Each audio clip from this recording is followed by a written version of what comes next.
And then welcome, Professor in Environmental Psychology at the Norwegian University of Science and Technology, Christian Klokner.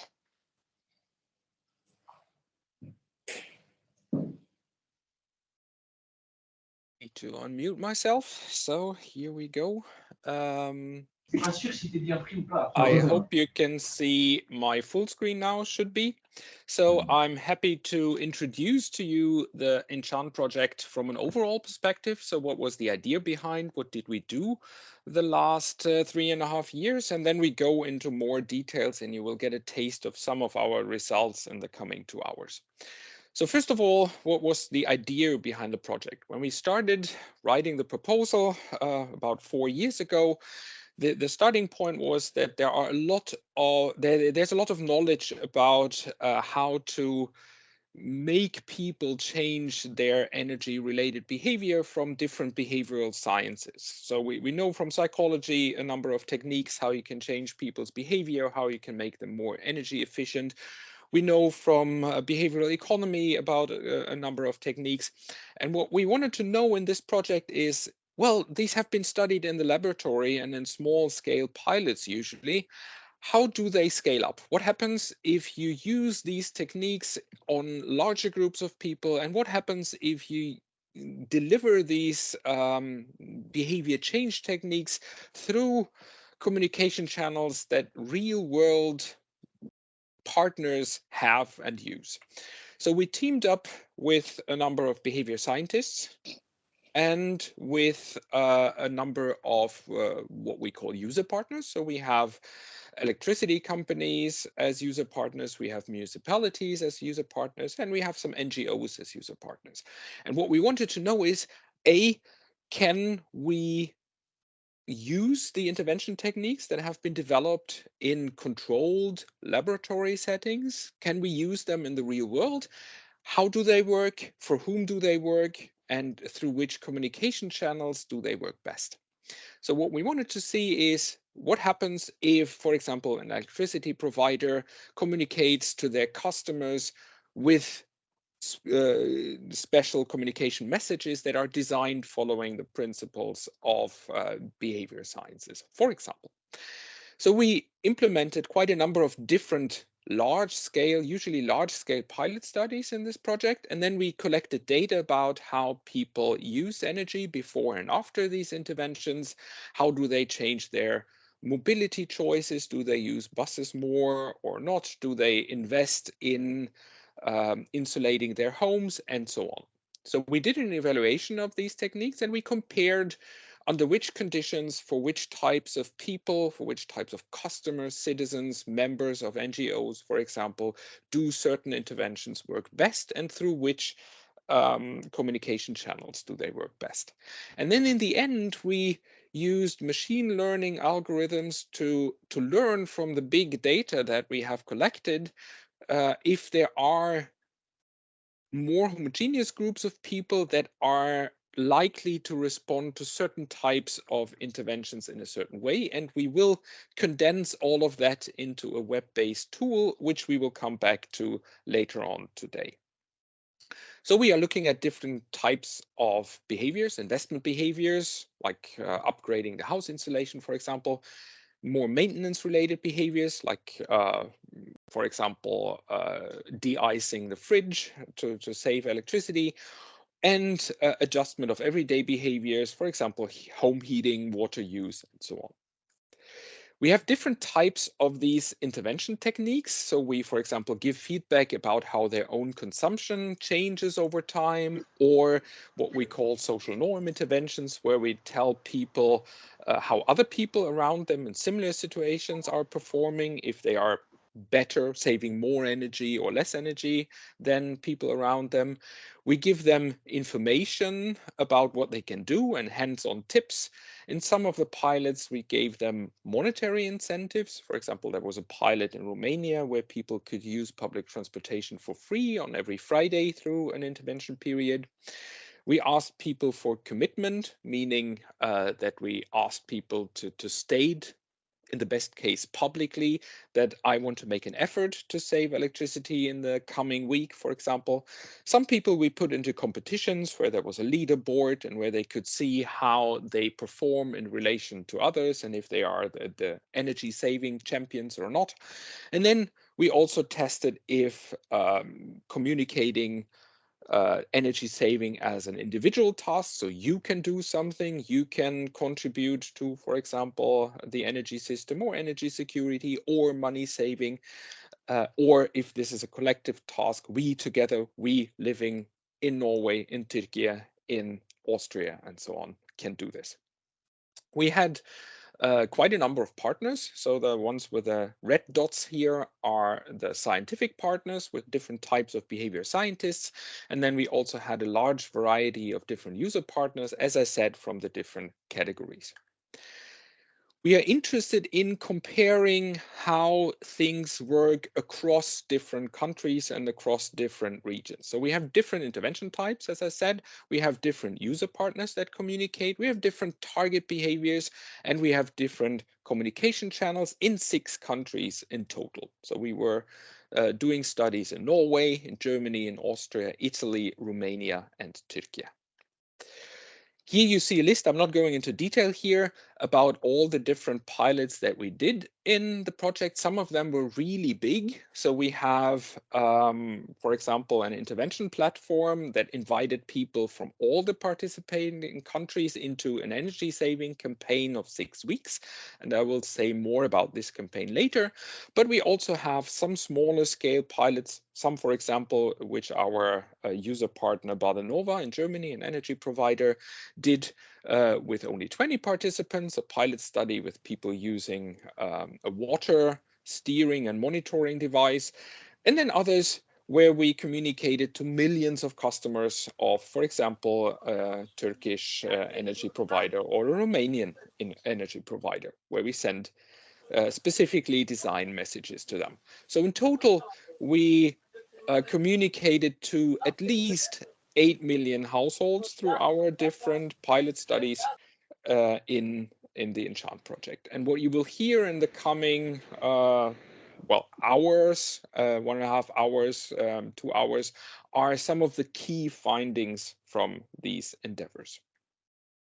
So what are the main takeaways that I want to give you at the beginning of this seminar? One is behavior change has the potential to reduce electricity consumption. So we know from our pilots, in almost all of the pilots, we found energy saving in one way or another. People are able, if they want to, they are able to save electricity or energy embedded in transportation if they make an effort. It's not a huge amount that they can save, but it's a significant amount of energy that can be saved through behavior change. However, engagement of people is the key here. And that means both the households that we target. So our main target were households in Europe. How can we reduce energy consumption of households in Europe? And getting them engaged in an energy saving campaign is absolutely key for them succeeding in reducing their energy consumption. And that is a difficult task. I will show you some numbers later on how many people we actually reach with our intervention campaigns and how difficult it can be to engage. And we also learned that the engagement of the communicator in between, the user partner, how much they invest in time and motivation in engaging their customers or citizens or members into these campaigns is also very, very important. We see quite big differences between how this worked out, how recruitment for our pilots worked out.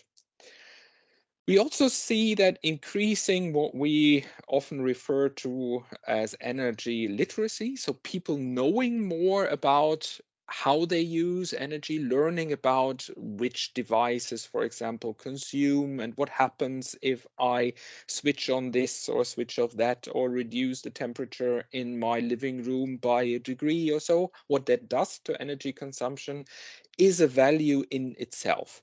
So we see that if you get people into such a campaign, they learn something from that and they use energy more in a more aware way after doing that.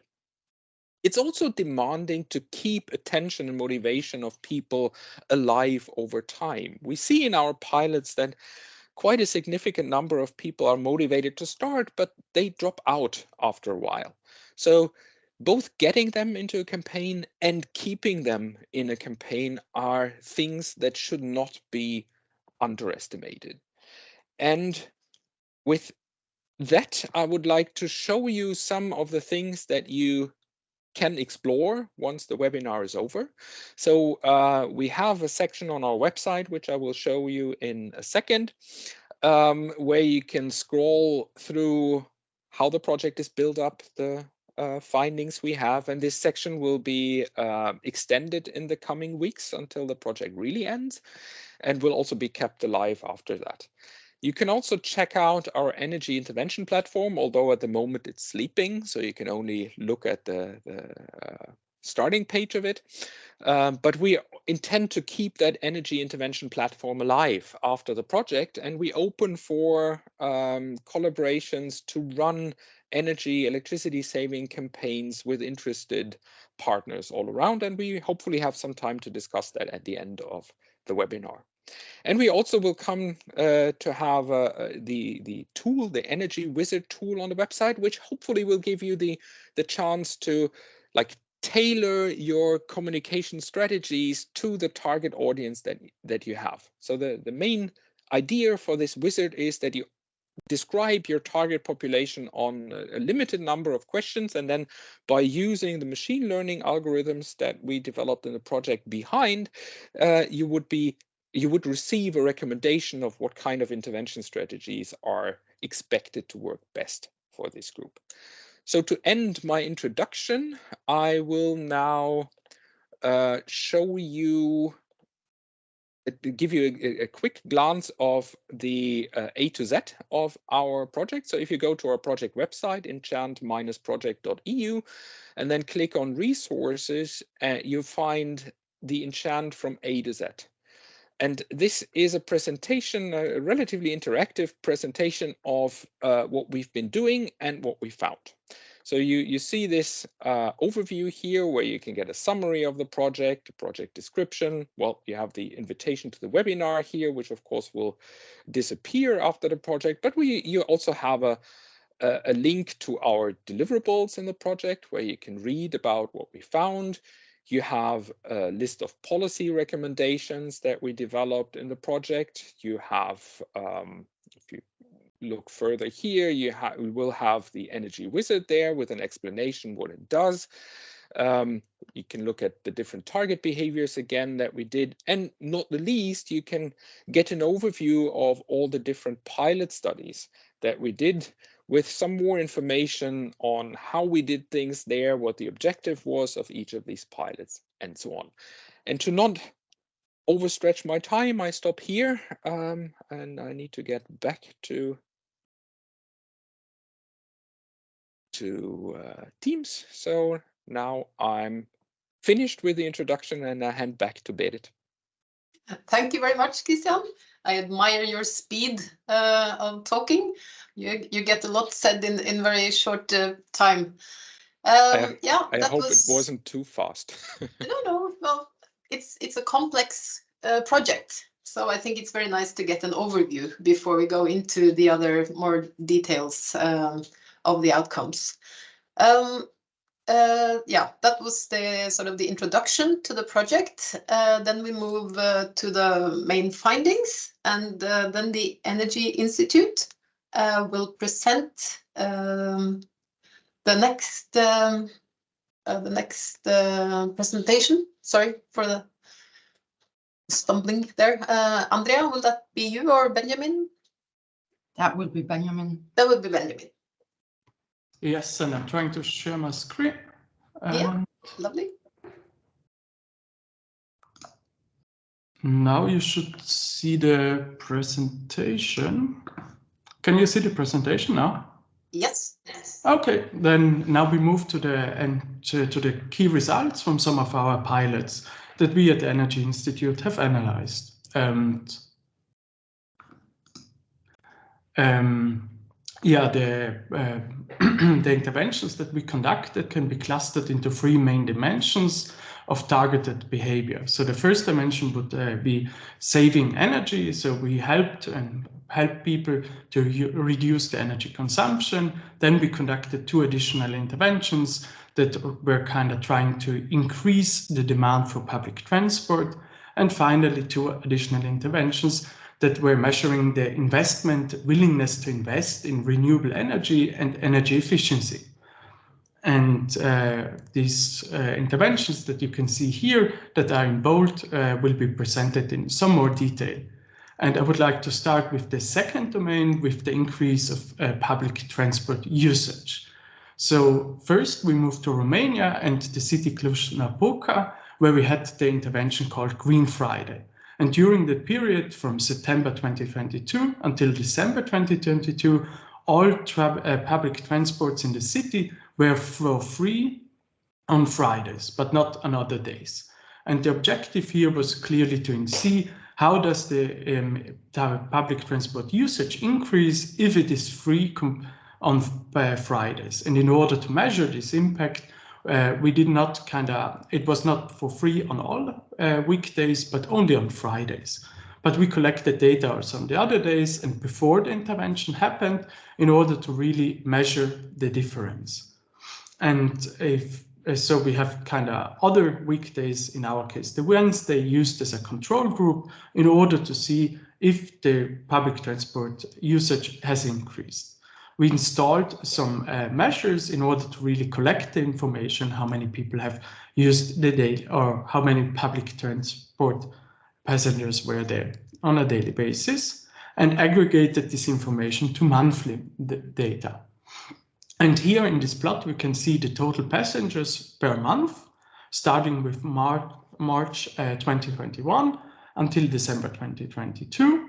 And we can see that the intervention, so the Free Fridays started with June 2021 after this dashed line. And what we can see here in this graph is that the red line is the experimental group with free public transport, and the blue line is the, so to speak, control line. And towards the end of the intervention, we can see that the red line lies above the blue line, which means that we have more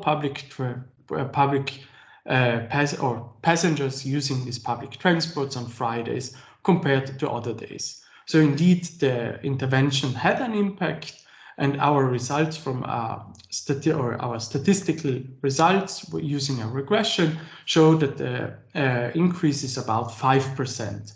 Unfortunately, this happened during COVID-19, so there are a lot of other effects which also have an impact on our results, and therefore we were not able to find a statistical significant impact, because of course then with the lockdowns, the passengers reduced. This happened on both days, but there is a lot of variance in the data. But still, this 5% is quite a lot, and we see a positive impact. But what happens if we don't have such a salient and prominent intervention, but use simple messaging? And this is what happened in Turkey in another intervention that also wanted to increase the public transport usage. And here we used a simple nudges in the form of billboards and posters, which promoted the public usage in the city. And the timeline was again a 4-month period from December to March. And we collected here hourly number of public transport usage and aggregated this again to daily, the number of daily users. And we did not treat all of the public transport system or lines, but we have also experimental and control groups. And as you can see here, we collected a lot of data, so around 428 million passengers were collected or used some of the lines from the experimental group, and another almost 40 million passengers were in the control group, which did not see any posters. And during the period where the posters were exposed, we have another 40 million observations. And here in this graph on the left-hand side, you can see the total passengers over time by treatment. So the blue line in this case is the treated line, so those public transport systems, the metro, etc., that received some posters, and the red line is the control group. We can see that typically people are more people use the treated lines, but it's really about the difference in the increase towards the end of the intervention. And again, after the red line, when the intervention happened, we can see that towards the end, there's a small and steeper increase in the treatment group. And in the end, we saw an effect from above 8%. So this is really, it was very surprising to me that it's such a big impact. And it shows that not only the free, also monetary incentives, but also those more or weaker interventions can have an impact. But again, also COVID had a strong impact here, but here we were better able to control for it. Now let's move to another dimension and have a look at the energy saving intervention, but staying in the same city. So again, in Izmir, we were kind of trying to see how messaging information can decrease electricity consumption. And our partner Gedis distributed in some of their clients energy saving message on their monthly energy bill. And we have again experimental group and a control group. And we did this based on geographic differences. So the north region and the south region were both in the experimental group, while the metropolitan area with around 750,000 households were in the control group.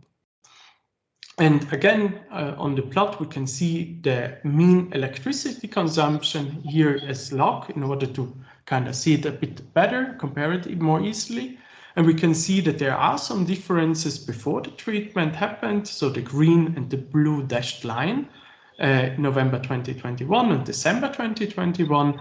But looking more towards the end of the intervention, and maybe I can switch to a laser pointer here. Oh, no. Yeah, towards the end of the intervention, we can see that this red line lies above the other two lines. And this means that we have still more electricity consumption in the north, in the control group, but we declined the energy consumption in the two treated groups, Izmir North and South.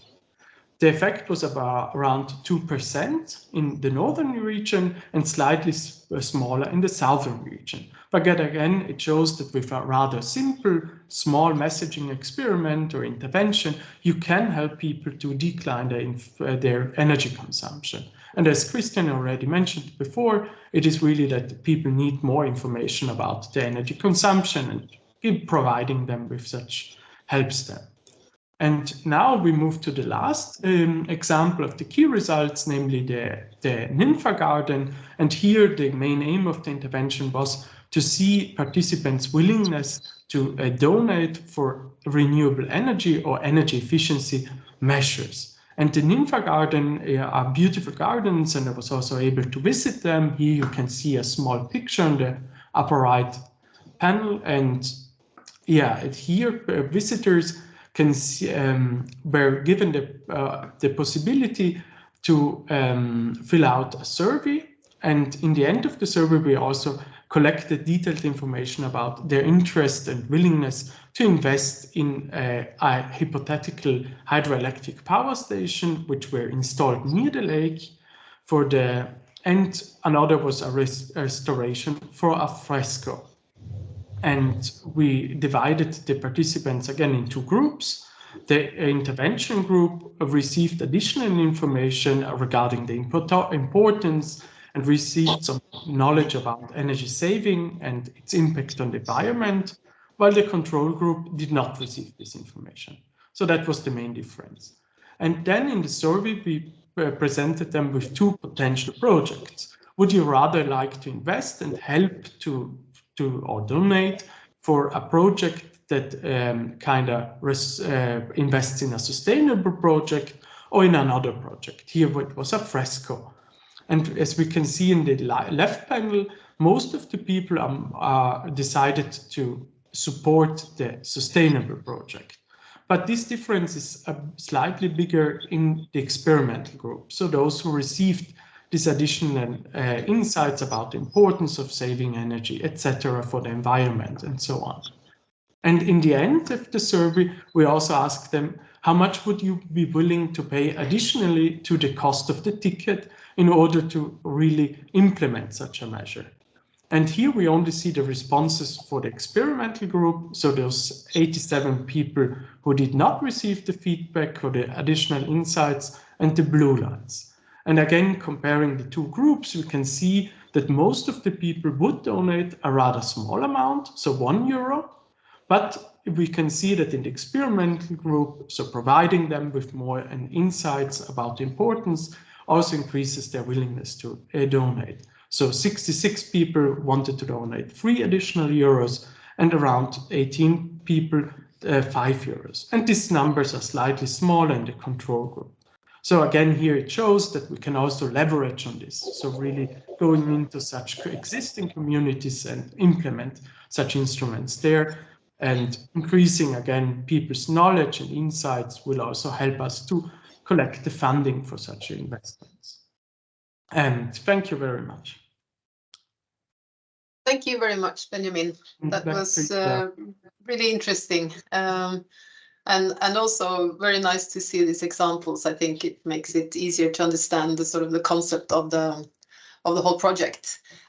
We've had a few questions in the chat, so please also, if others have questions, just use the chat. And also, if some of you who came in a little late, if you can still see the polls in the beginning of the chat, please register if you feel like it. It's interesting to see who participants are for us.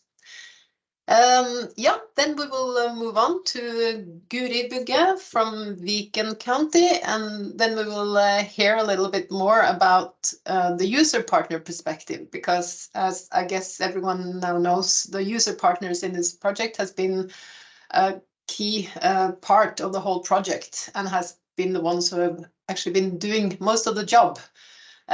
So why should you do this? Perhaps Guri can say a little bit about what's in it for you. Thank you very much, Berit. As a county council, but also as a group of county councils and municipalities, we represent both. We have a lot of policies. We have really a lot of policies, and they are never ending. They just add and add and add. And how on earth are we going to implement them all? How are we going to reach our goals? That is something we are struggling with every day. On the energy side, we have national, international, local, regional policies and goals and targets, and we have never reached any of them. And part of that is that we need a close cooperation, we need close dialogue, we need to get the inhabitants on board. And how are we going to be able to communicate with them because for energy efficiency, they need to make changes in their lives. And this is also the case for all other green policies. So this is kind of a test for us for how can we make the transition to the low emission society when we can't even make the when we can't even change to the low energy society. So in this project, it has been very important for us to be a part of it and to be a participating partner. because we need this. We need to know how we can communicate, how we can cooperate with our inhabitants, so that the policy is not just a bunch of papers that we put in a drawer, or increasingly new policies suggested by politicians that never get implemented. And we really feel that we have gotten useful information from this project. We have learned what works in our setting compared to other parts of Europe. It's not the same. You can't talk to our inhabitants the same way you can talk to German inhabitants or Romanian inhabitants. They react differently to different types of communication and interventions. So we have learned a lot. We have already seen results for the inhabitants that have taken part in the project, and we know better how to continue our work, and also on what type of measures we should focus on going forward. So it has been very useful for us to take part in this project, but we have a long way to go. We have a really long way to go. If there are several news articles now about how we can't get industry established unless we get more energy. And to get more energy, we need energy savings in those areas that today waste a lot.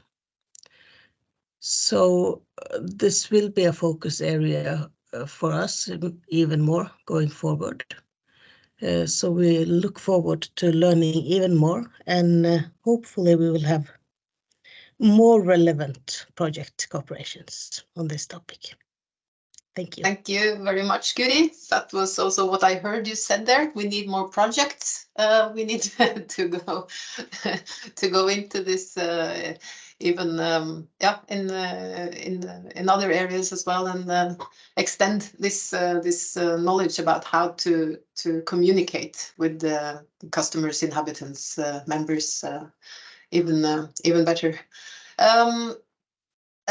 This was sort of a little bit about the cases in the Enchant, and we will now move on to hearing more about the Enchant Energy Wizard, which we will get 2 presentations, but one from Christian explaining sort of the concept, and then we will get the presentation afterwards from Kalyan, who is developing the solution.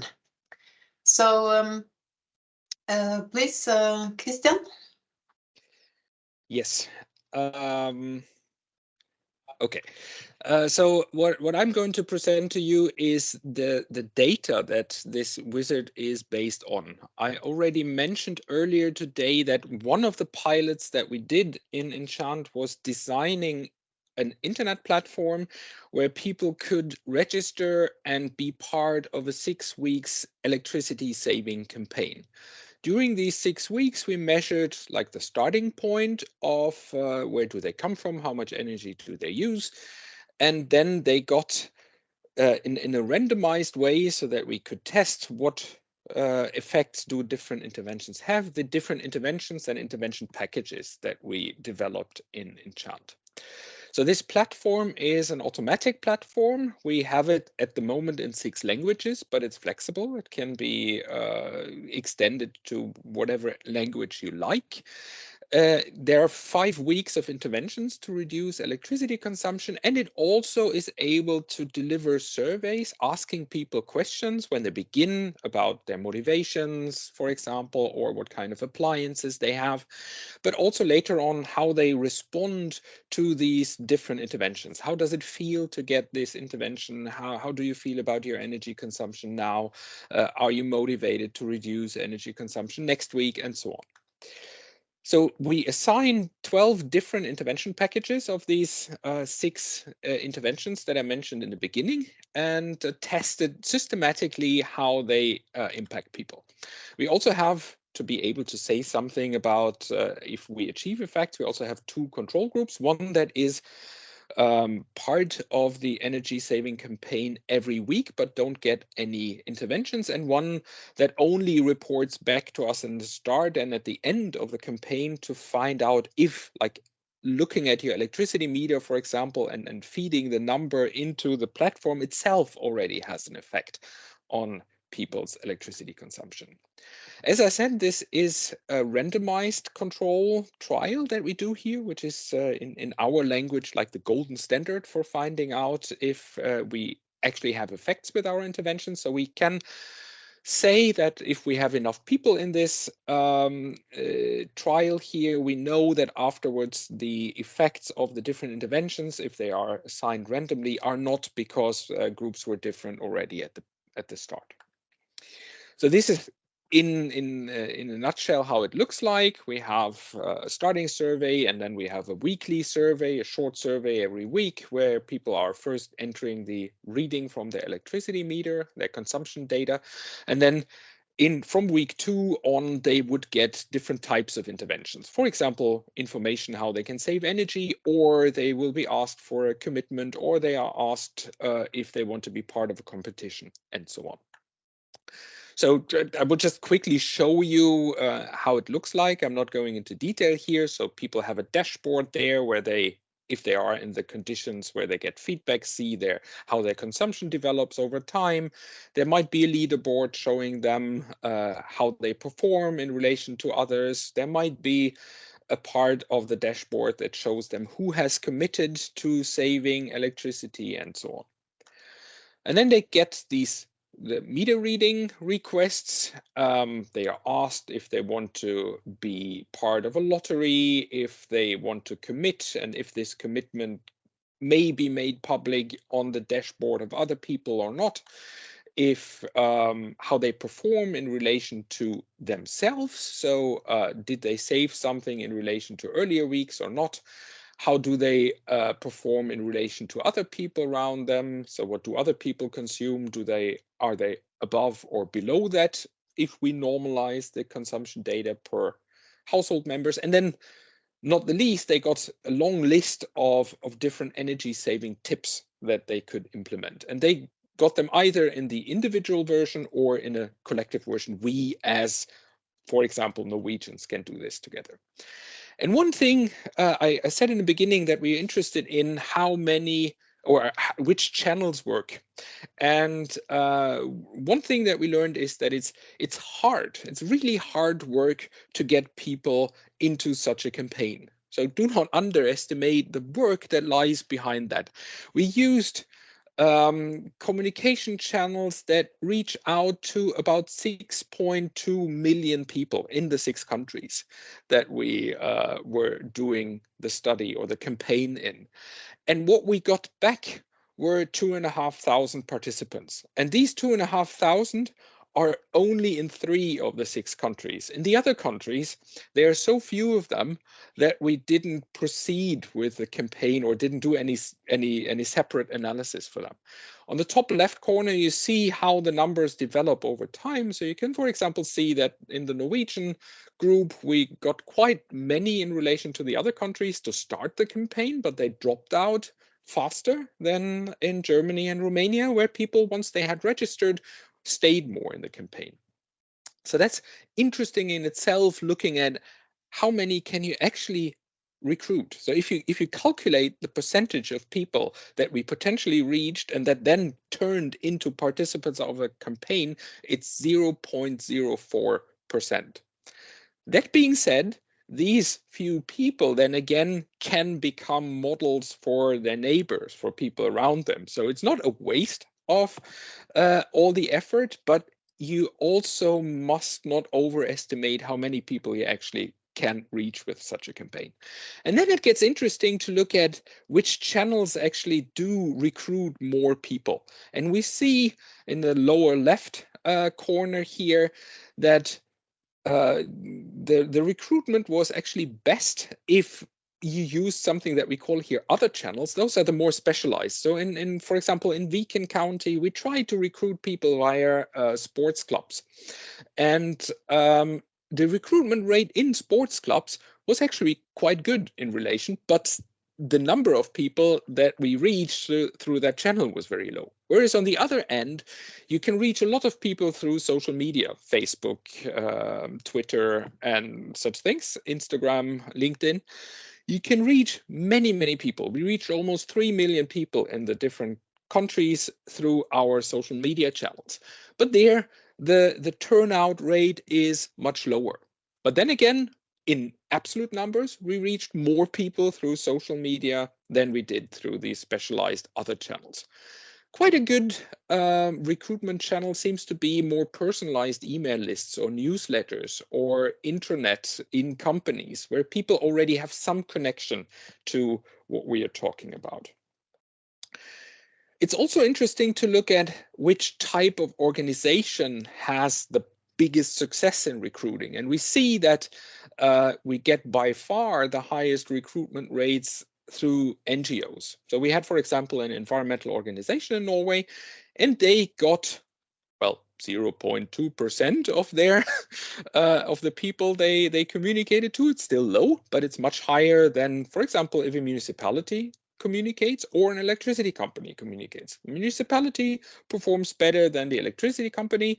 If it comes from a university, actually the motivation is even lower. So that's the lowest numbers that we found here are recruitments from municipalities.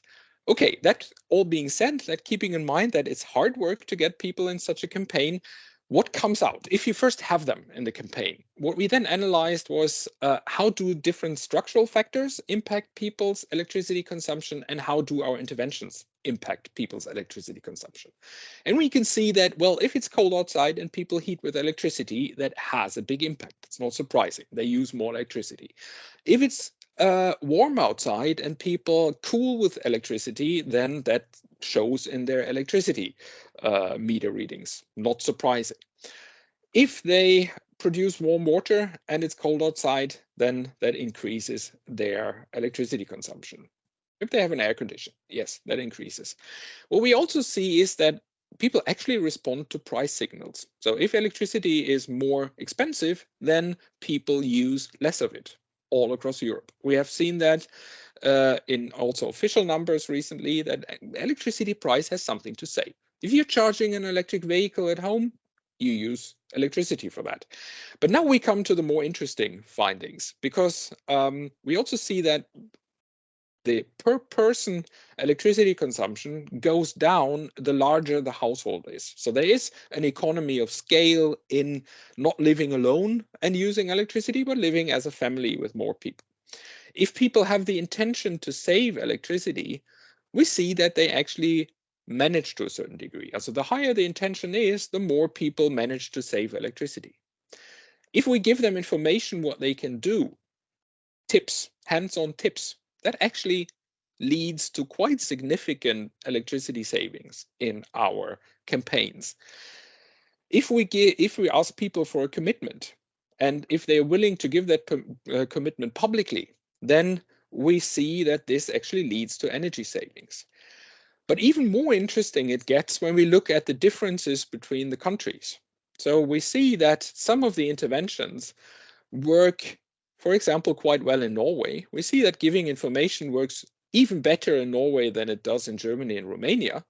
But also in Norway, it makes a difference if you tell people how other people around them in similar situations perform. That doesn't make a difference in Germany, and in Romania, it was even on the wrong side. So if you tell them that you perform under average, then they might even give up and increase their consumption. There are also the feedback intervention, like telling people how their own consumption develops over time, had quite good effects in Norway and in Romania, but not so much in Germany. Maybe people in Germany were knowing more about their own consumption to begin with. And then we see also that this commitment intervention was more effective in Romania than it was in Germany. So in Germany, it didn't really work. In Romania and in Norway, it had an effect. And competition, interestingly, had most energy saving effect for people that accepted the competition in Norway and in Germany, whereas in Romania, that didn't have any effect. So there is a lot of variation in how people respond to these interventions. The only thing that, like across all countries, we find a positive effect is if you give people hands-on tips and tricks what to do. And then it makes sense to look more into the details and to try to find out who are the different groups of people. And this is where now the energy wizard and the technology behind comes in, because we then use the data, the 2,500 people that reported their electricity consumption over time and their psychological mindset over time, into a machine learning environment where the machine learning tried to identify more homogeneous groups in the different countries, and then trying to see how do these groups respond to different types of interventions. And this technology is now almost developed, ready, and we have done all the analysis, and Kalyan will present them to you. And now, as a last step, we will translate that into a web tool where you can actually then identify the different groups and look at what kind of interventions are recommended for them. And with that, I end my presentation, stop sharing, and leave the floor to Kalyan. Thank you, Christian. That was also, I think, very interesting, and it's always, I think, surprising to see the differences between countries and cultures in this respect. Kalyan, please feel free to share your presentation. Yeah.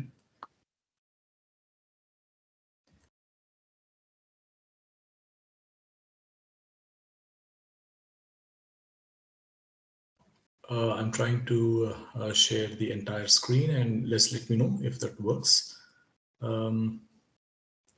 Yeah, so you guys can see my screen now? Yes, now we see it. Great. Thank you for the introduction, Christian. I think that really would help my presentation a lot. So I'll start off with the objectives that were intended for the work package that tried to develop the Energy Wizard tool. And I think it was comprehensively covered in Christian's presentation, but I'll highlight the two most important objectives. So the first one was to identify the intervention type that best suits a target group. And secondly, identify the channel which was used to communicate or to contact such a user group. And all this is based on the behavioral data that has been collected through surveys and interventions to the recommended groups that have been identified over various channels. So this is the main objective of behind the tool from the behavioral science perspective. But what happens behind the data and in the algorithmic sense is that it can be used as a recommendation system to identify best possible strategies to bring down the energy consumption in an identified behavioral group. So the entire premise is based on the fact that we have a set of users, which I try to pictorially represent from users 1 to users n, who have been answering certain intervention questions of say n such intervention questions. And here we see that probably they have strongly committed to some of the, or strongly oriented towards certain questions, where on a scale of 1 to 5, they have responded with an answer that is greater than 3. And to some of them, they are like not as, they don't show such a strong affinity. So less than 3 is what we see in these green dots. And anything that is around a moderate or given a rating of 3 on a scale of 1 to 5 is identified as blue. And as we can see, the data can be quite sparse. That is, not everyone would answer every other question, but still we can make, we should be able to make sense of such data. So that's the basic idea behind the recommendation system, the basic algorithm driving the data analysis engine. Just to mention what happens here pictorially, I tried to draw analogies from the movie dataset. Say we have a certain set of movies that the users would rate on a scale of 1 to 5. And then what we can do is, having analyzed their responses, say we try to plot them on 2 axes.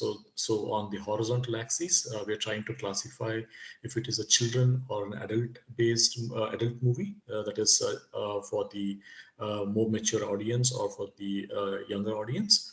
And on the y-axis, we try to say whether it is a blockbuster movie, more on the value of action and adventure kind of a genre, or an art house kind of a movie. So just based on the preferences of the users, we can actually plot them in one of the 4 quadrants that are possible. And this is all based on their affinity towards the scale that have given a response to a survey on how they would rate a movie. And doing so, every user can be identified as a point on this graph. So these pictorial representation that we see here of converting the ratings to a point on a desired space of our choice is what we call as embedding vectors, and this is what is helping to drive our analysis further. Now I'll come to the results from the platform. What we have is, having analyzed all the data from the 3 countries where the interventions were carried out, we see that we have the following behavioral groups in each of the countries. So in Norway, we have 6 behavioral groups. So we have 6 in Germany, and we have 5 from the Romanian intervention, with each colored dot representing the users from other specific behavioral group, and the background color is trying to delineate that behavioral group from the other, so kind of showing you a virtual boundary between the behavioral groups. And we see how each group is segmented from the other, and some overlaps that we might have from any outliers. So this is how we can actually visualize the behavioral groups.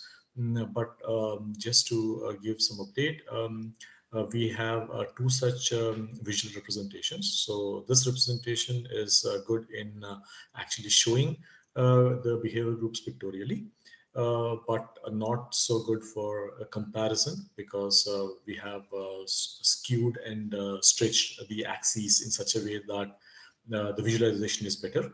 But in another visual representation, the axes are fairly comparable in this visualization, and we can actually see how one behavioral group from one country compares to the other. Now, the nice thing with this representation is, going forward, we could analyze the entire data from all the countries as one single data set, and then further stratify the behavioral groups based on each country individually. That is what we are aiming towards when in the final version of the tool. But as of now, we kept the analysis for each country separate, as we can see here for the Norwegian, the German, and the Romanian interventions. This is about identifying the behavioral group, but the main important question is, how do we come and mention the best possible intervention for a given behavioral group? So in order to answer the question, what we tried to do is, here on the x-axis, the number is the user ID for all the people participating in an intervention, and on the y-axis, having subjected to a specific intervention, we try to see if there has been any change in the electricity consumption as compared to the previous week when they were not given a specific intervention. And if the intervention was successful, we have to see a decrease in the electricity consumption. So we need to have a lot of these bars pointing downwards as opposed to pointing upwards. So we see in each of the case what is happening for so this has been done for over 5 consecutive weeks. So each bar represents the successive difference over each week for one set of intervention type. And this is repeated for each of the behavioral group that we have identified. For example, here we see that the outline of the bar plot is orange. So this corresponds to the orange behavioral group. So in total, what we see is for each behavioral group, we see what all intervention types were there within the group. And within that, we try to identify which intervention type has been the most successful. So for example, in the behavioral group for orange, we have about I think 13 such interventions, of which I have shown about 6 here. And among them, whichever has the most best possible energy savings as seen over all the weeks would be the most recommended intervention type for that particular group. So here we can also compare two different behavioral groups. One is the purple compared to the orange. So that's how the entire stratification summary would look like. And the same thing can be also carried out to plot the statistics for the channels that were used to contact a specific behavioral group, and whichever has the best response rate from that particular behavior group would be the channel to communicate in having contacted such a person from a behavior group. Now, just before we go to the summary of the results, I just borrowed this slide from Christian's intervention, where most of the code that I'll be showing you for the behavioral groups or for the intervention types are what he summarized in his presentation. So basically, yeah, commitment is here, individual framing is here, so on and so forth. But yeah, how would the summary look like for Norway? So this is what. So we have 6 behavioral groups, each given with these codes, and the top 3 best possible interventions for group 0 are the following. So it's information with SN and collective framing. So that should be yes, social norms, information, and collective framing, something like that. And the next thing is coverage, that is what percentage of the entire behavioral group is covered in this intervention and what is the success rate. So the top 3 best possible interventions are these for a behavioral group, and the best channel for contacting is this. We did a similar analysis for the German case where the behavior is similar, except that some of the control groups are popping up as best possible interventions. We have, I mean, at least from the analysis, there is a hypothesis that I would like to test for this, but I think it is still under investigation as of now. One similar thing for Romania was carried out for the data. One thing that I would like to show is in the Romanian case, the best possible channels are the same, but depending on the behavioral group, the channel kind of flips. So this was what was very specific to the Romanian case. Other than that, the rest of the data was kind of similar to Norwegian and the German interventions. Coming to summarizing all this in a wizard or a tool. So what the end tool would be available in this particular site that we are maintaining with the user actually. So this is, as of now, this is just a template, not exact questions from the intervention surveys. But what the user would do is they would answer some of the questions and based on the response, the trained model would plot the user or map the user to identified behavioral groups from the collected data set. And since this is a platform for the people, what we are trying to do is firstly map all the questions to the relevant attributes in the survey. Second thing is minimize the number of questions. So since the user will not be patient enough to answer all the 100 odd questions, we're trying to reduce it and still leverage on the machine learning algorithm to propose a suitable behavior for them. And thirdly, plot and map them to the visualization that I have just presented so that they can analyze their own behavioral stance. That will bring me to the end of my presentation, and I'll be happy to answer any questions that you may have. Thank you.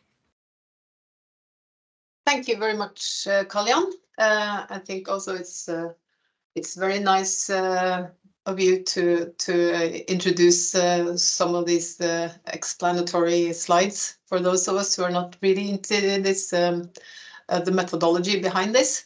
Does anyone have a question they would like to ask immediately now? You can raise your hand if you want something explained. If not, as I said before, it's also very nice if you can post questions in the chat. We will answer as we go along, and also we can take a round at the end of the seminar, going through questions. If there are no immediate questions, then I will go to the next sort of topic of the webinar, which is policy recommendations, where we will start with 3 brief presentations from Efe first, from Turkey. We will present Gedis intervention or case, and then we will move on to Anka and Yasmin after that. But please, Efe. Okay, thank you, Berit. So can you see my screen? Can you see the presentation? It's not presentation mode. Okay, but you can see it now. And okay, so yes, so now it's okay? Now it's perfect. All right, thank you again. So as Berit already recalled, we continue with the policy recommendations that derive from the different interventions that took place during the course of our project. Here I will discuss about the policy recommendations that derive from the Gedis electricity intervention in Turkey. Benjamin already discussed a bit about the intervention and its results, so I'll just go over quickly. So this was an intervention concerning the behavioral change on energy saving. We implemented it during November 2021 and February 2022. The main aim was to observe whether the interventions changed the level of electricity consumption. And we tried to collect the data regarding the monthly consumption of electricity during the intervention timeline.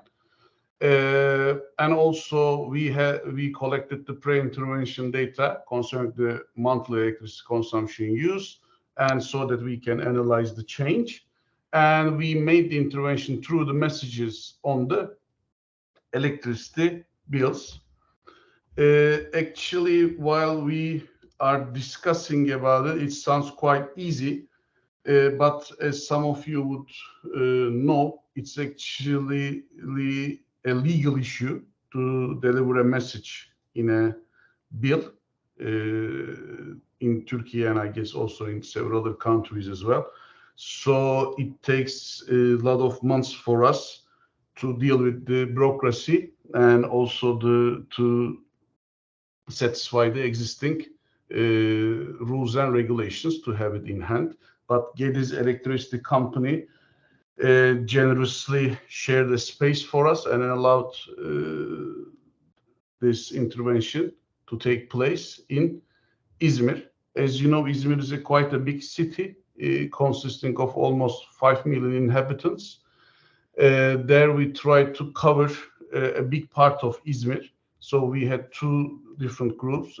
Since Benjamin discussed it, I'm not going over it again, but in order for you to see which parts have been covered. So the experiment group was the northern region and the control group was the metropolitan area.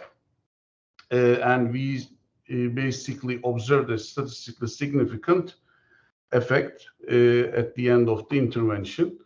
So actually, I would like to focus more on the policy recommendations that we derive from this intervention. Here we structure the policy recommendations based on different. There is this sound. Can somebody mute it? Sorry, there is a mic.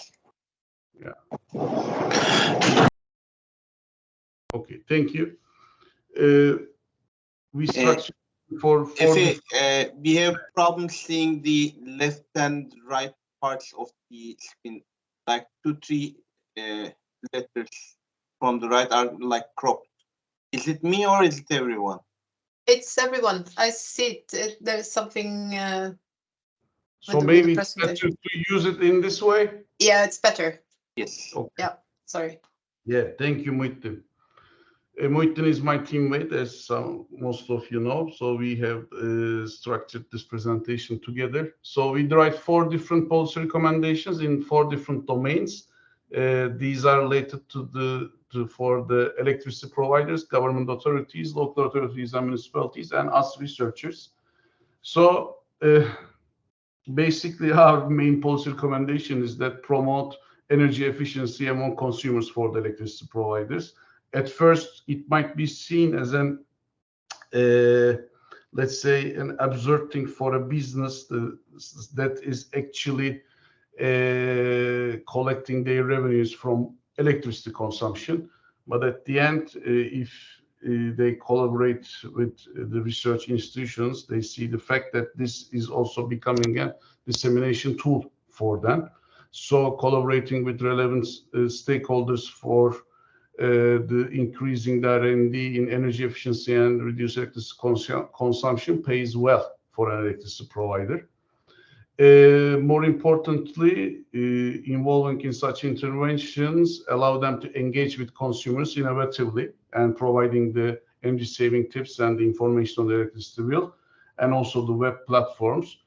The good thing about Gediz Electricity at that time is that they already had this web platform, plus they have already generated a number of recommendations for the energy saving tips.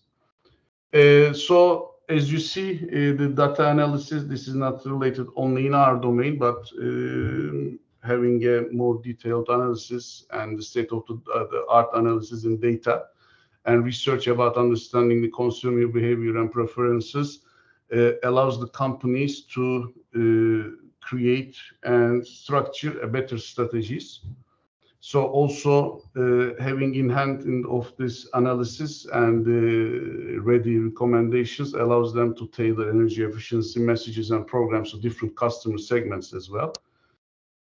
There is also a recommendation, the recommendation from us for the government authorities, and it is about the regulations and incentives. So it would be better for the governments and authorities to develop supportive regulations and incentives for companies investing in the increasing energy efficiency and reducing electricity consumption.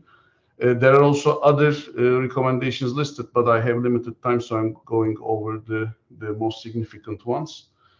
Also, there are some responsibilities lie towards the local authorities and municipalities. In Izmir, together with the Gediz Electricity, at the same time, we collaborate with the Izmir Metropolitan Municipality, as was discussed before, for the public transportation.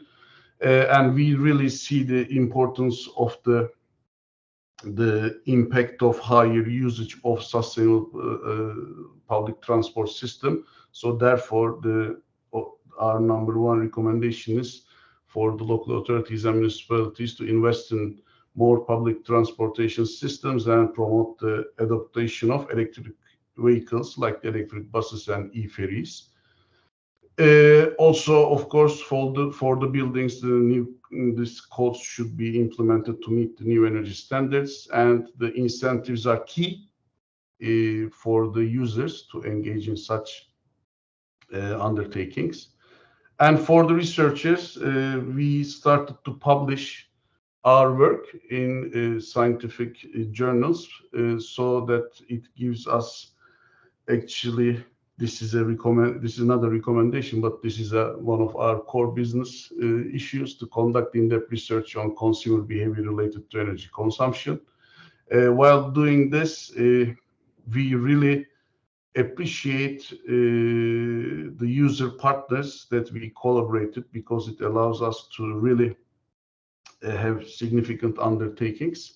So collaborating with the electricity providers, with the public authorities like the Izmir Metropolitan Municipality, actually allows us to research the energy consumption effectiveness of international consumer behavior related issues.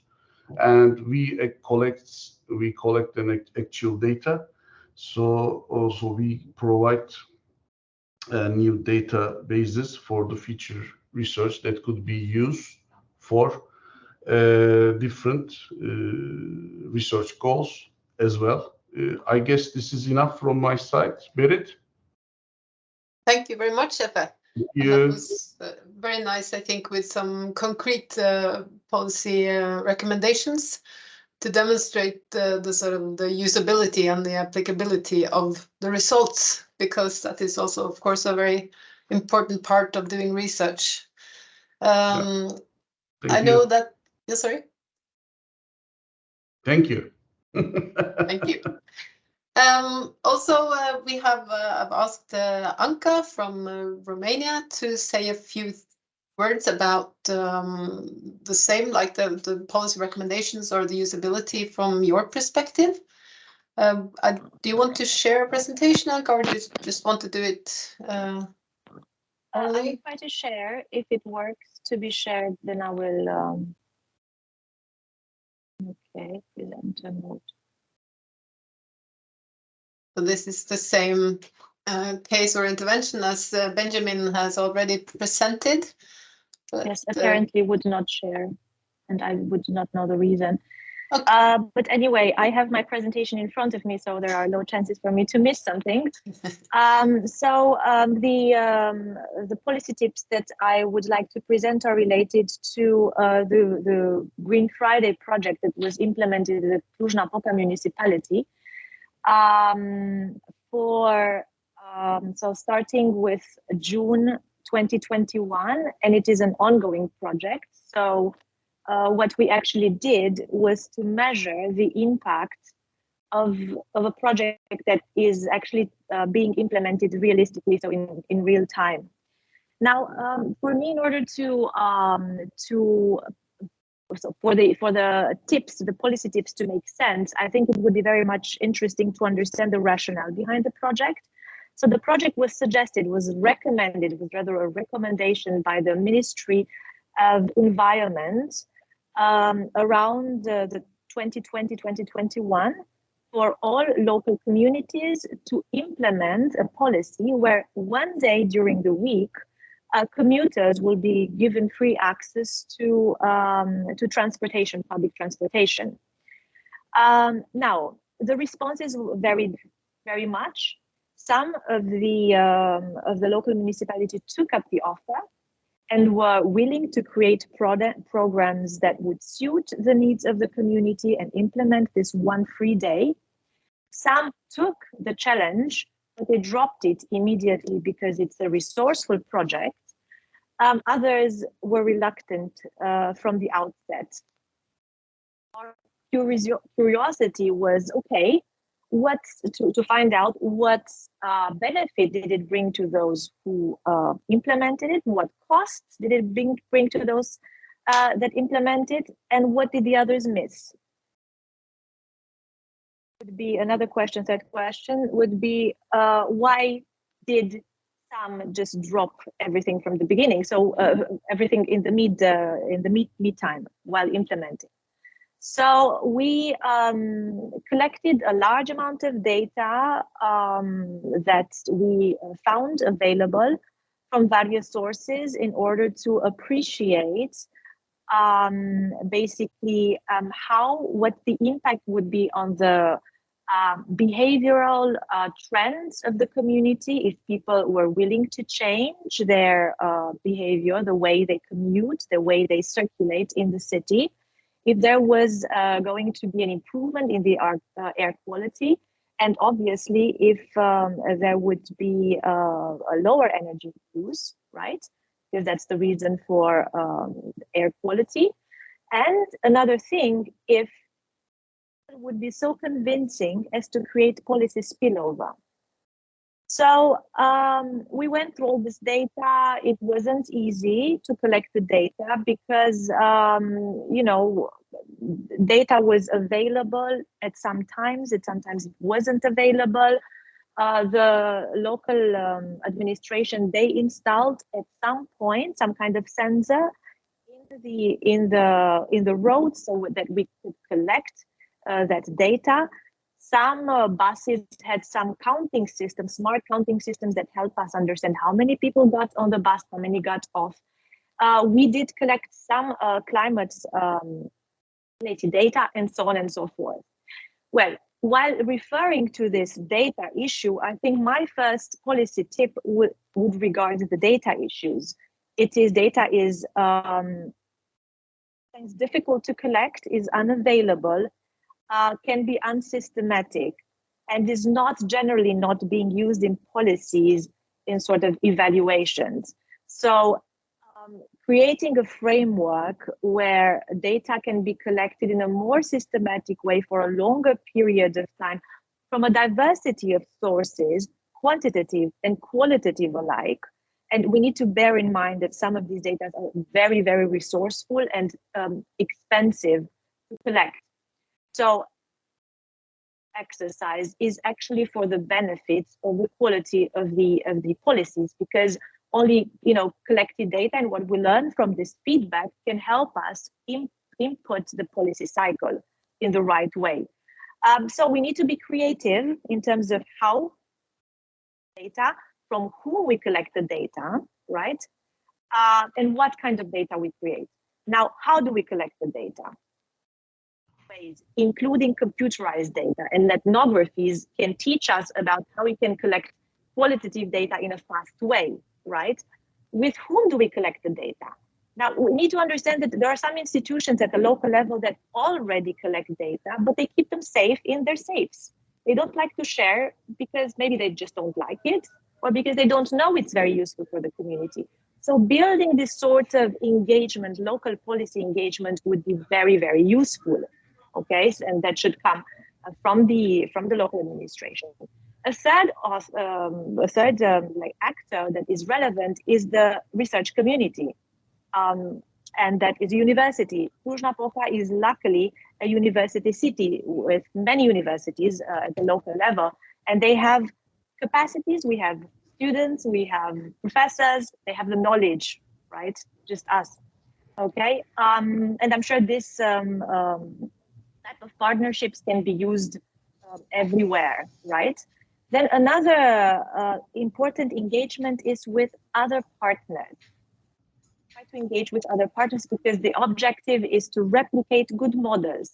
Now, many, and we've seen like a spillover around Cluj-Napoca of local communities taking up this challenge after Cluj-Napoca has proved to be resilient within it.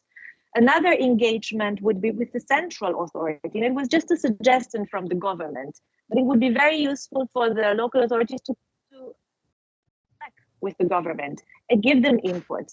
Look, this is what works and this is what not works. Maybe creating some programs that with help, with aid coming from the central city would help other less powerful, less rich local authorities go through this experience again.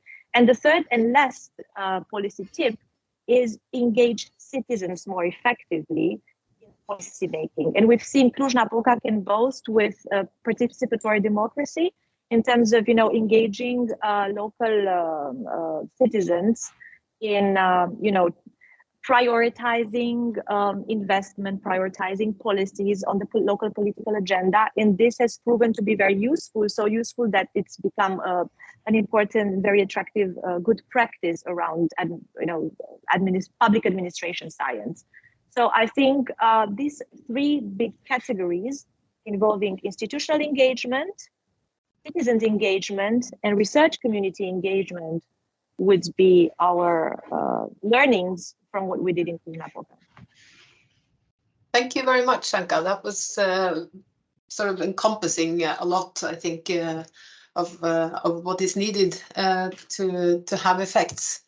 Not everything that came out of this project was about science and just from the sort of scientific viewpoint. I think one of the more interesting outcomes was Badenova's test community, which was sort of a very innovative way of building capacity also within a user partner organization. And Yasmin will say a little bit about that.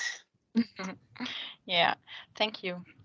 Yeah, my name is Yasmin Steininger, and I work for the energy supplier Badenova in Freiburg in the south of Germany. And Badenova is not a traditional energy supplier. We do not just sell electricity and natural gas. We also have a huge amount of consulting services, for example, in the areas of self-generated energy or electromobility. And it is our challenge on ourselves to create a surplus for our region and the people who live here. And in this context, we took part at the Enchant project, and the project gave us the opportunity to get in touch with many interested people on the subject of saving energy. And then there was the idea how we can use this with the look at the end of the project. What can we do for the people to be motivated and in such a important theme, saving energy. So in the preparation for the consulting people for the intervention platform, we created a so-called test community here at the Badenova. And to start, we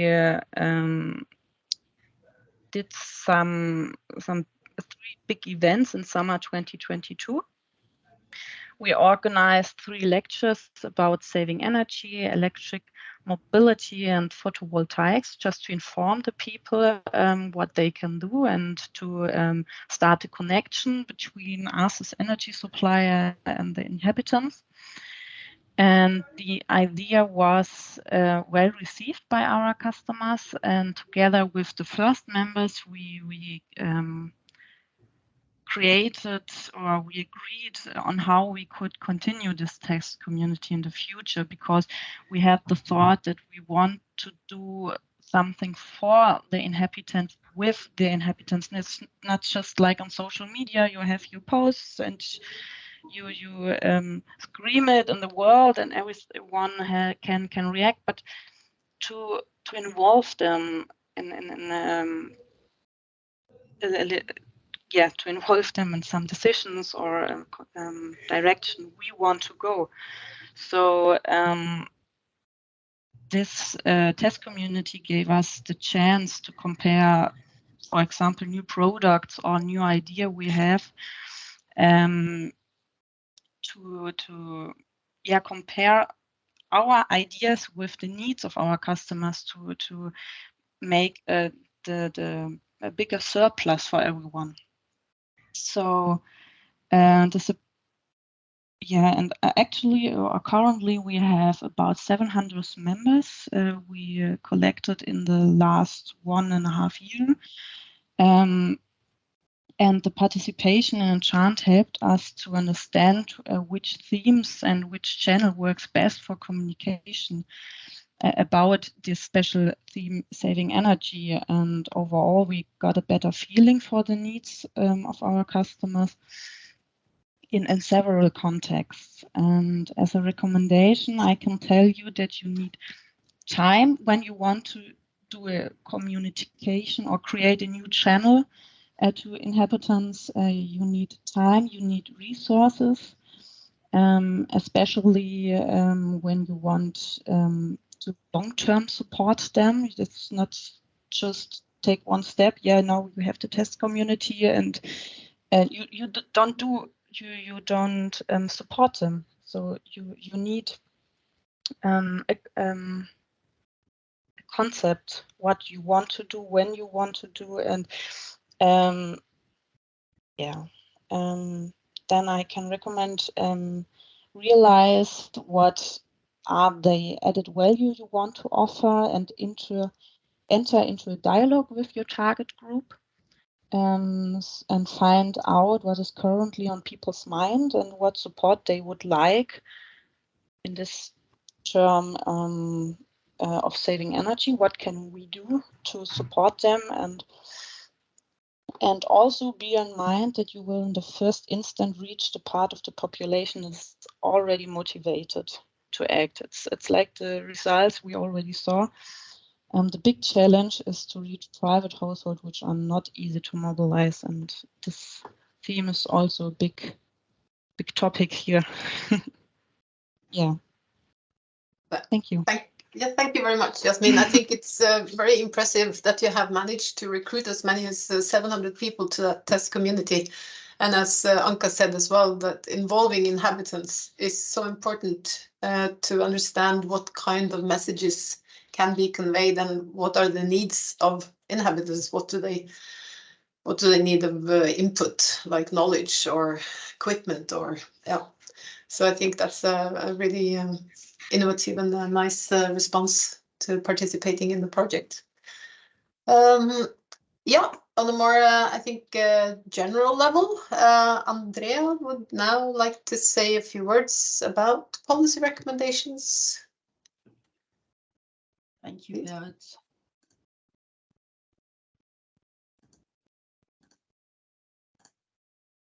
Does that work? Yep. Yeah, fine. So hi everyone, my name is Andrea Kollmann. I'm from the Energy Institute.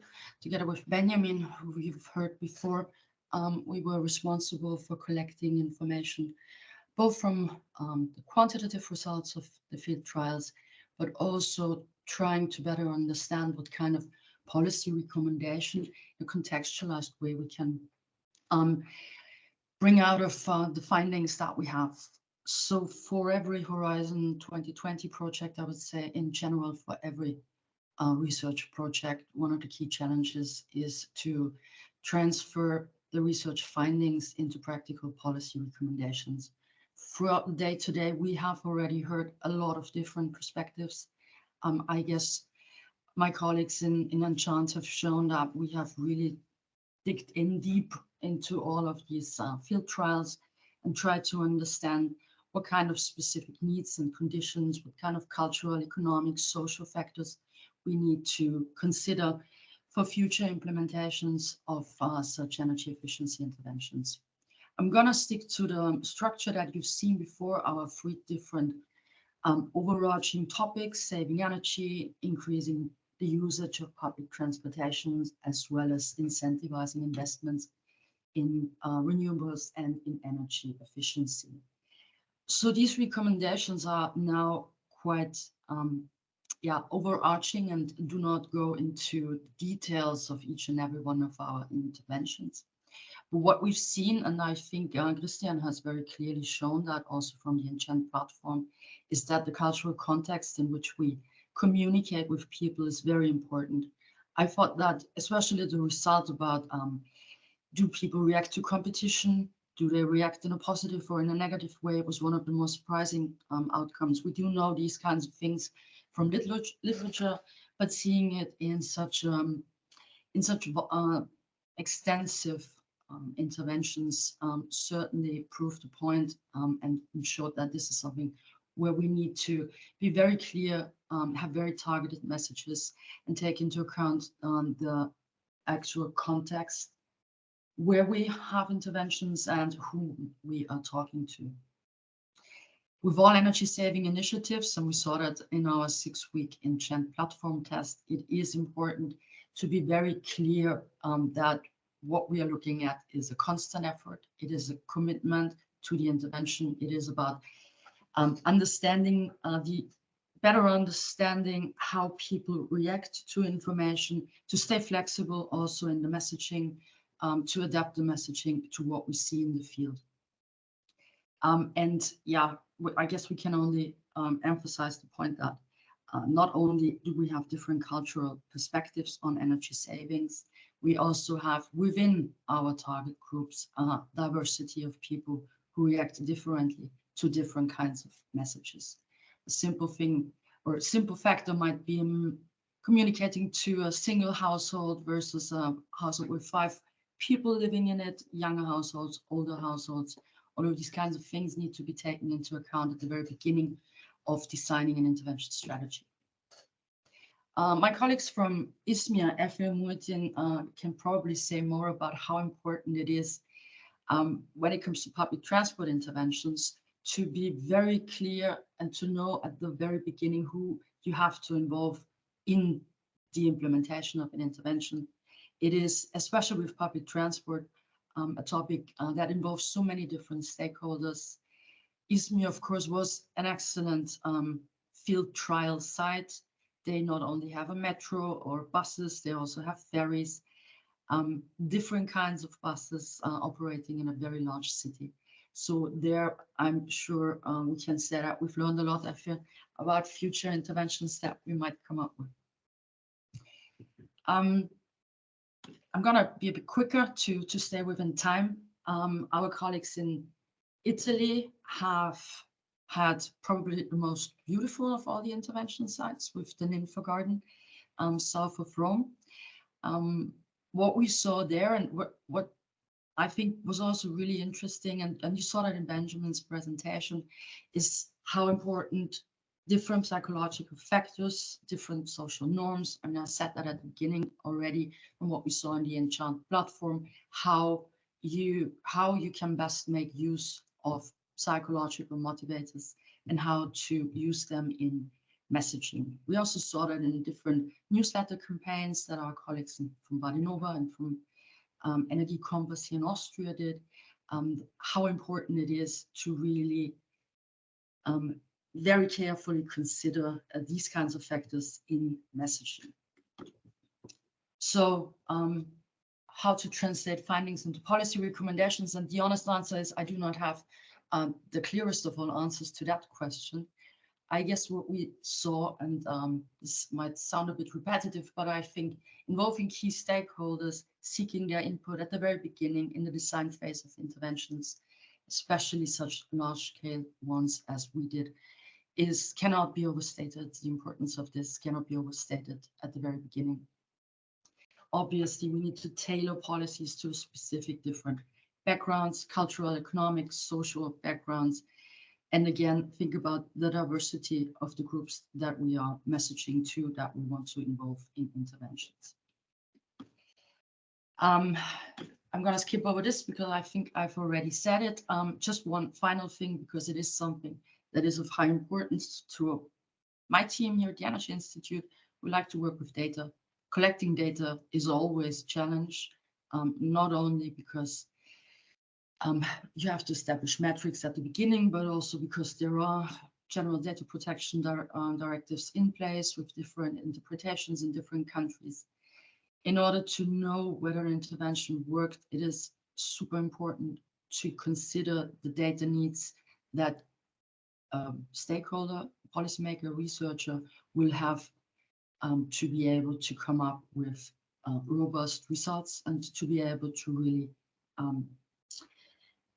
see whether things have worked or have not worked. And I guess Benjamin, who was responsible for more than 20 data sets, Benjamin, to analyze them, can tell you how challenging that is. And we have certainly learned a lot about how to approach this topic in future projects, which I guess is our next topic, isn't it? Talking about our next steps. Thank you very much, Peter. Thank you very much, Andrea, for that nice sum up. As we hear from a lot of people presenting today, getting people to give us data is demanding. then trying to get the right sort of data is demanding, and then trying to get the data into a shape that can actually tell us something is demanding. So there are quite a few steps along the way who is making it a challenge. But still, I think what we see now at the end of the project is that we have a lot of very interesting analysis and results that we can build on, and that is why we wanted this last sort of part of the webinar also to look a bit into what can we do from now on, and to start off this final section, I've asked Mikael and Dennis to say a few words about new project that will sort of take this further and develop it perhaps in a different kind of direction. I don't know much about this project, so please, Mikael, would you like to share?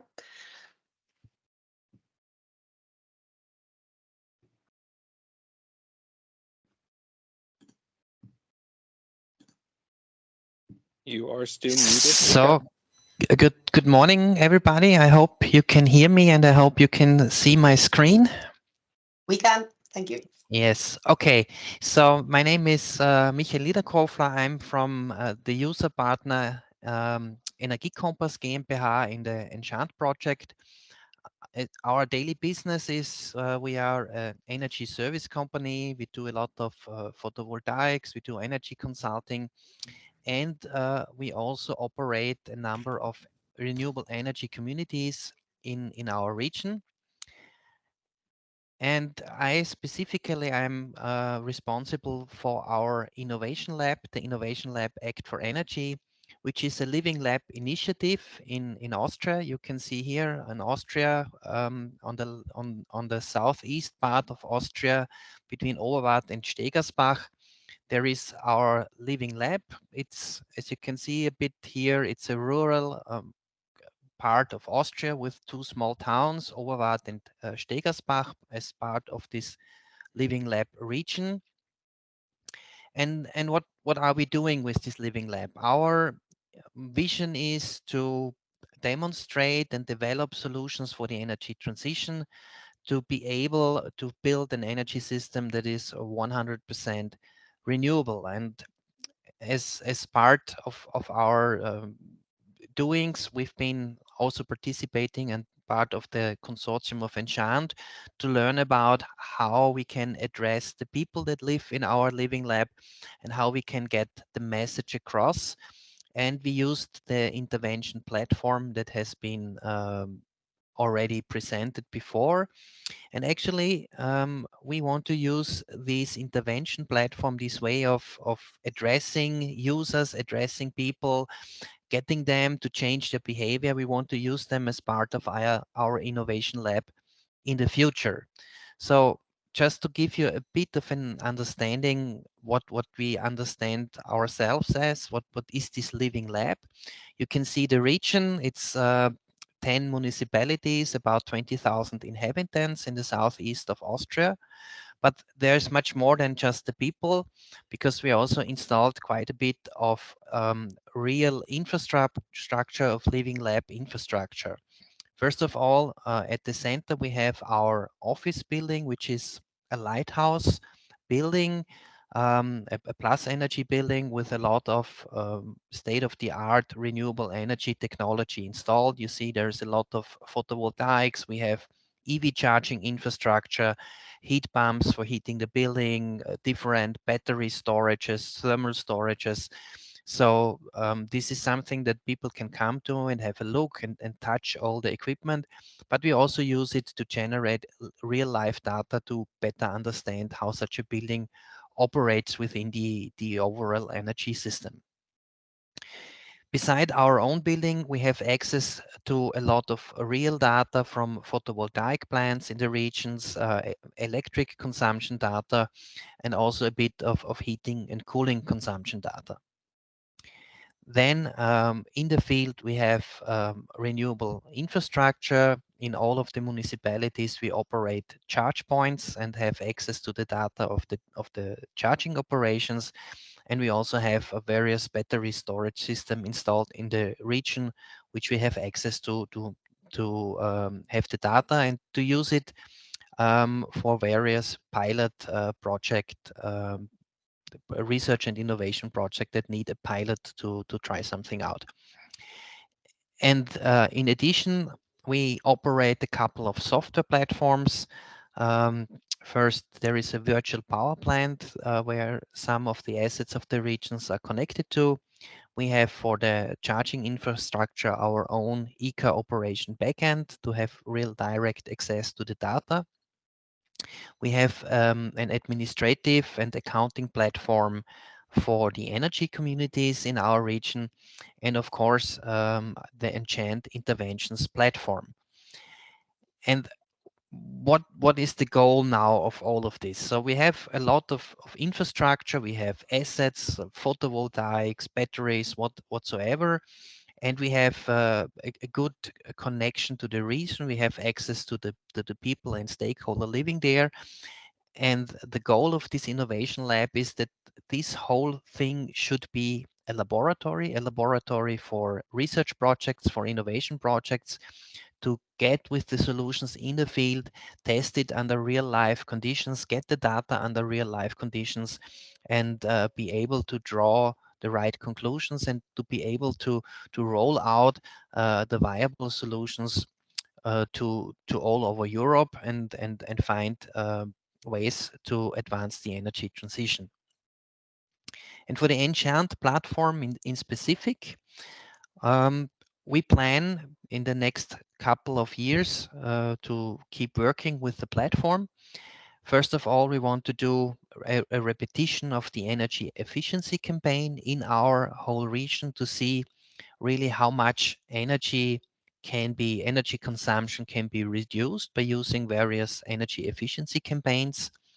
Then we plan to use the platform for an intervention that we call grid coordinated EV charging, which means that we're going to have an interface with the DSO in the region that will tell us, okay, now it would be good to have EVs charging on the grid, or now it would be bad to have EV charging on the grid. And based on this signal from the DSO, we will use the platform to communicate this status to the EV drivers in the regions and see how much impact we can have helping the grid with the mobile storages of the car, if we find the right way to communicate to people that they should connect the car to the grid or they should not connect the car to the grid. Also, in planning is what we call a renewable energy community charging intervention, which aims at directing members of energy communities to use the infrastructure provided by the community instead of their own private charging infrastructure. Again, the final goal of this to help the grid to balance the volatility of consumption and generation in the region. And as we did already, we are not the only ones using this living lab. We are participating in national Austrian, but also European projects.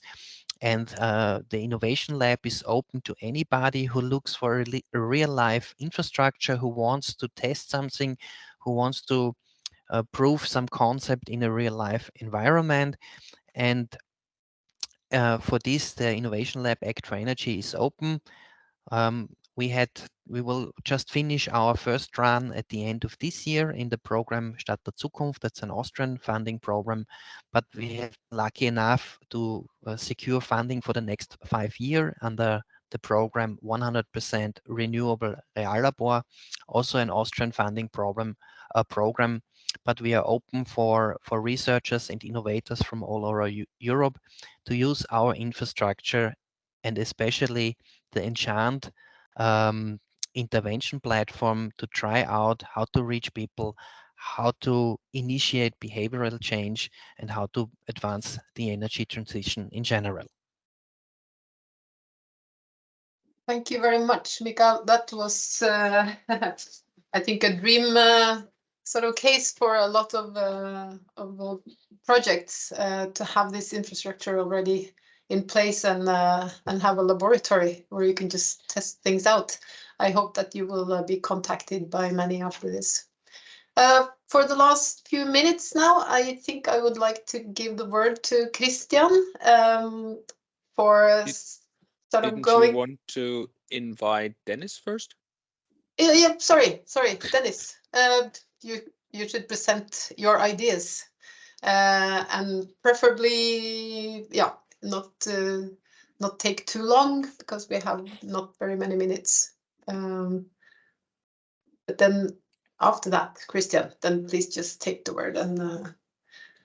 Yes, sure. Hi, everyone. I'm Dennis, and I'm with Energy Surf. We helped to develop the platform. I hope you can see my screen. Building on the findings and ideas that Christian and Michael presented, here are a couple of things that we plan to implement in the Austrian lab project and that are going beyond this. So first of all, the software can be used for research and commercial use, and also something in between, which we plan in Austria. There are other frameworks that can be implemented within the platform, such as discrete choice experiment, or the platform can be white labeled and customized to the needs of commercial companies. We also plan to implement the platform with a smart meter data in Austria, with smart home data and devices, and there are also opportunities to integrate it with electric vehicle drivers, app charging infrastructure, etc., to get better data flow and enrich the data that we collect from the users using direct integrations. And last but not least, to make use of this data and to better approach the users, and not only or to increase the value that they get out of using these tools, we plan to implement user profiling and artificial intelligence, similar algorithms to what was presented in the webinar, to make the interactions with the users more personalized and to give them some recommendations on how they can improve their energy consumption. So if you're interested to collaborate, you can use this link and QR code to get in contact with us. Thank you. Yes, thank you, Dennis. And we just keep this on screen for a while because the last 10 minutes that we now have in this webinar are reserved for, on one hand, going back to questions, but I don't see any questions in the chat. So please, if you have any questions, either raise your hand. I think we have also time to address direct questions, but otherwise post your questions in the chat.